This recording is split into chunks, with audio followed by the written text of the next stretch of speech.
안녕하세요. 오랜만에 영상 올리는 직장인 인베스터입니다. 오늘은 갑자기 추워진 10월 20일 월요일이에요. 추운 겨울이 다가오는 것 같아요. 하지만 여기 구독자분들은 훈훈한 계좌로 겨울을 보내길 바래 보아요. 전력 섹터 짧게 짚고 넘어갈게요. 오늘 주춤하던 전력 주가 다시 달리는 모습이에요. LS 일렉트릭과 효성중공업 형님들이 하드캐리 하는 것 같은데요. 미국 매출액만 계속 늘어난다면 주가 상승도 계속될 가능성이 있다고 보아요.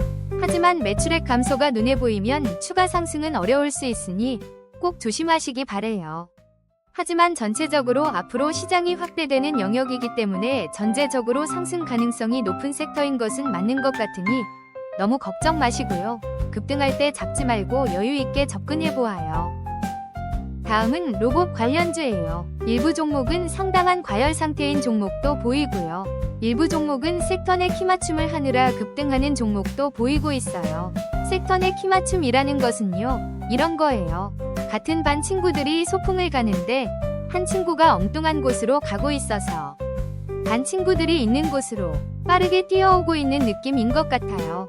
프림 로봇, 유진 로봇 등이 이런 느낌이에요. 항상 강조하지만 급등 쫓아가지 말기. 방산 분야 기업들도 좋은 흐름을 보이고 있어요.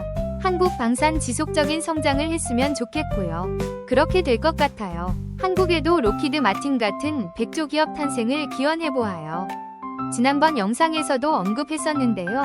아직 과열은 아니고 매출과 영업이익의 증가율의 상승에 따른 자연스러운 주가 흐름으로 보이는 것으로 판단이 됩니다. 즉, 아직 과열은 아니다라는 해석을 개인적으로 하고 있답니다. 그리고 최근 흐름이 심상치 않은 대북 관련주 확인해볼게요. 오늘 제 관심 종목 리스트에 있는 대북 관련주 모두 좋은 흐름을 보이고 있어요. 10월 말 에이펙 정상회담에서 어떤 모습을 보여줄까요? 제가 관리하는 대북 관련주는 JST나 대하TI, 일신석재, 좋은 사람들, 인디F, 현대엘리베이터, 신원, 안난티 정도가 있어요. 그리고 개인적인 의견인데요. 세계 최강대국 미국은 제2강대국을 인정하지 않아왔어요. 떠오르는 일본을 1985년에 플라자 합의를 통해서 두들겨 패버렸고요. 세계 최대 공장국가 중국을 누르기 위해 엄청난 노력을 하고 있는데요. 중국이 너무 커버려서 힘이 들어하는 모습이에요. 그럼 미국이 중국을 무력화할 수 있는 방법은 무엇이 있을까요? 제조업을 수십 년 전에 포기해버린 미국은 종이컵, 볼펜 하나 못 만드는 나라가 되어버렸어요. 사람들이 먹고 살고 생활하기 위해서는 생필품이 필요한데요. 관세만 올리면 미국 물가만 올라가니 관세전쟁은 실패로 끝날 거예요. 저는 답은 하나라고 생각합니다. 세계의 공장, 중국을 대체할 수 있는 나라가 되거나 대체할 수 있는 수출 국가를 찾는 거예요. 그럼 그곳은 어디가 될까요? 강력한 노동 경쟁력과 낮은 임금, 그리고 높은 자본과 기술력이 있는 한국과 북한이 될 가능성이 점점 가까워지고 있다고 보여요. 그리고 한 발 더 나아가서 고민해본다면 미국 기업이 소비재 산업 분야에 대해 중국 위존을 하루빨리 벗어나고 싶을 건데요. 꿈같은 이야기지만 정답은 중국에서 북한으로 턴하는 시나리오밖에 없을 것이에요. 이 그림이 그려진다면 한국 증시는 어마어마한 상승을 이루어낼 거예요. 오늘은 아펙 정상회담을 앞두고 있는 상황에서 중국을 강력하게 제압하고 싶은 미국의 상황과 중국을 누를 수 있는 카드와 대체제가 필요한 현실을 바탕으로 지극히 개인적인 소설을 써보았습니다. 중요한 것은 10월 말까지는 대북 관련주는 엄청 큰 흔들림이 있을 거라는 것은 눈앞에 보이는 현실이라는 것입니다. 지금은 매우 낮은 가능성 같지만 제가 앞에서 언급한 시나리오와 같은 흐름으로 국제 정세가 움직이게 된다면 남북 경협 관련주들은 안드로메다까지 폭발할 수 있으니 잘 째려 봐주세요. 과연 직장인 인베스터의 눈이 맞을지 틀릴지 저도 궁금합니다. 그럼 남북 협력 관련주들이 어떠한 상승 요소를 가지고 있는지 간략히 알아보아요.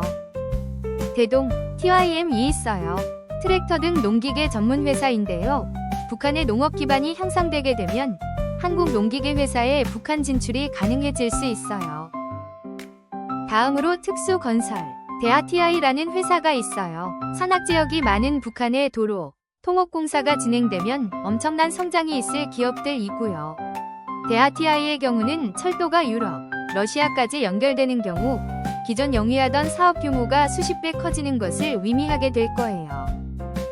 시멘트 관련 기업이 수혜를 보게 될 건데요.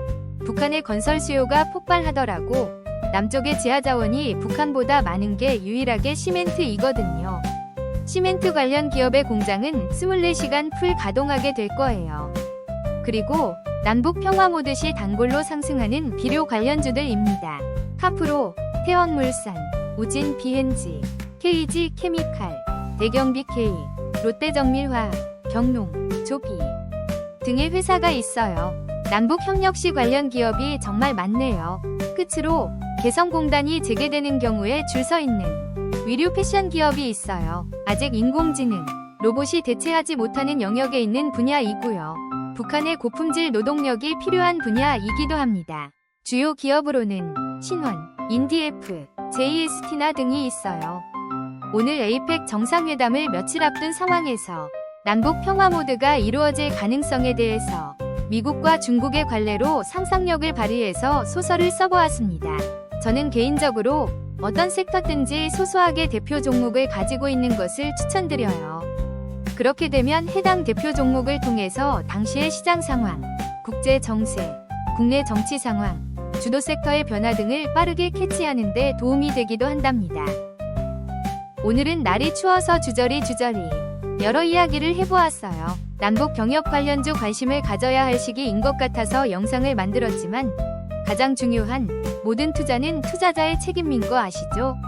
우리의 소중한 투자 자산 함부로 뇌동매매하지 말고요.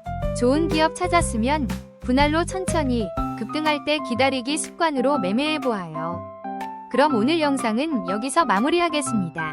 11월 초에 남북 경협주 다시 한번 확인해보아요. 기대됩니다. 두둥.